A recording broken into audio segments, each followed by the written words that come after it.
छत्तीसगढ़ में बीते दिनों धर्मांतरण को लेकर कई जिलों में विवाद देखने को मिला। इसके विरोध में बस्तर सांस्कृतिक सुरक्षा मंच ने नारायणपुर से दंतेवाड़ा जिला तक रैली निकाली। वहीं नारायणपुर जिले से दंतेवाड़ा तक सभी देव स्थलों में इस रैली का स्वागत हुआ और कल देर शाम मां दंतेश्वरी के मंदिर में रैली समाप्त हुई। रैली के स्वागत में दंतेवाड़ा विधायक चैतराम आठवीं भी माई दंतेश्वरी के मंदिर पहुंचे। इस दौरान बस्तर सांस्कृतिक सुरक्षा मंच के प्रांत संयोजक भोजराज नाग और संभागीय संयोजक महेश कश्यप की अगुवाई में यह रैली संपन्न हुई। इस रैली का उद्देश्य धर्मांतरण के विरोध में कड़े कानून लाना और कार्रवाई करने की मांग था।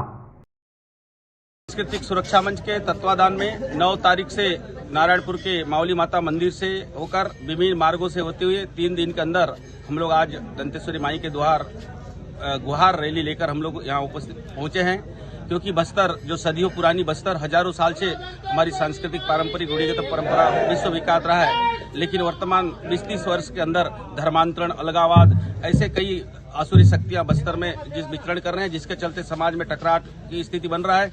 और हमारे नारायणपुर में 1 वर्ष पूर्व जो हमारे समाज प्रमुखों के साथ घटना हुआ, जिसके चलते 8-10 महीना जेल जाना पड़ा है। इसी प्रकार बस्तर के अनेकों गांव में घटनाएं घट रहा है। इसी को लेकर हमने दंतेश्वरी माई के द्वार आया के गुहार दंतेश्वरी माई के द्वार सामाजिक सद्भावना यात्रा के माध्यम से हम आज यहाँ उपस्थित पहुंचे हैं। हम लोग दंतेश्वरी माई को अभी गुहार लगाए हैं कि बस्तर में जिस प्रकार से एक गतिविधि चल रहा है, ऐसे लोग सद्बुद्धि दे और उनको जो संरक्षण करने वाले लोग हैं, उनको सपोर्ट करने वाले, उनको भी सद्बुद्धि दो। अन्यथा बस्तर के हमारे जनजाति समाज के साथ सभी समाज के लोग ऐसी इस प्रकार से गतिविधि फैलाने वाले को हम सबक सिखाएंगे, क्योंकि बस्तर में लगातार अशांति पैदा हो रहा है, मारपीट, और हमारे सामाजिक प्रमुखों को जेल जाना पड़ रहा है। इससे बड़ा दुर्भाग्य क्या हो सकता है। इसलिए माई दंतेश्वरी से हम लोग विनती करते हैं कि ऐसे लोग को सद्बुद्धि दें।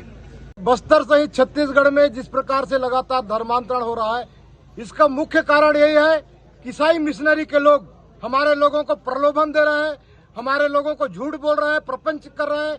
इसलिए हम सब माई दंतेश्वरी और जितने भी देवगुड़ी हैं, नारायणपुर से लेकर के दंतेवाड़ा के बीच जो प्रमुख स्थान में जहां से हमारी यात्रा गुजरी, हम वहां के देवगुड़ी में गए, वहां के माता मंदिर में गए और माता से हम लोगों ने आशीर्वाद लिया। उसके साथ साथ गांव के माटी पुजारी, वहां के पटेल, वहां के चालकी, वहां के नाइक, वहां के पाइक, वहां के मांझी मुखिया, समाज प्रमुख और उनके साथ सर्व समाज के लोगों से मिले और हम सब लोगों ने उनको संगठित होने के लिए कहा है, क्योंकि हम सब लोग अलग अलग हैं। थोड़ा सा हमारा जो संगठन है उसको कुछ लोगों ने तोड़ने की कोशिश की है।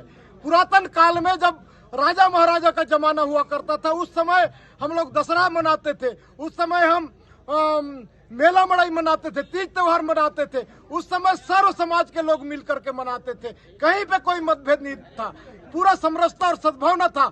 लेकिन कुछ वर्षों में ईसाई मिशनरी के लोगों ने हमारे समाज के लोगों को, हमारे भाइयों को, हमारे अन्य समाज के लोगों को तोड़ने की कोशिश किया है। इसलिए हम सब लोगों को इकट्ठा कर रहे हैं, सब लोगों को संगठित करने रहे हैं। आने वाला समय में हम सब संगठित होकर के शासन प्रशासन से और जनप्रतिनिधियों से भी ये निवेदन करेंगे, और यदि कानून में कोई ऐसा प्रावधान करेंगे कि जो हमारा आदिवासी का आरक्षण लेकर के धर्मांतरित हुआ है, ऐसे लोगों का आरक्षण समाप्त होना चाहिए, क्योंकि वो सिर्फ आरक्षण लेने के लिए अपने आप को जनजाति और आदिवासी कहते हैं, हमारी रीति रिवाज परंपरा को नहीं मानते, हमारे देवी देवता को नहीं मानते। इसलिए गांव में एक प्रकार की जो शांति भंग होने की स्थिति है, इसलिए हम ग्राम सभा के माध्यम से प्रस्ताव पारित करेंगे, ऐसे लोगों को चिन्हित करेंगे और शासन प्रशासन के सामने ऐसे लोगों को कड़ी कार्रवाई करने की मांग करेंगे।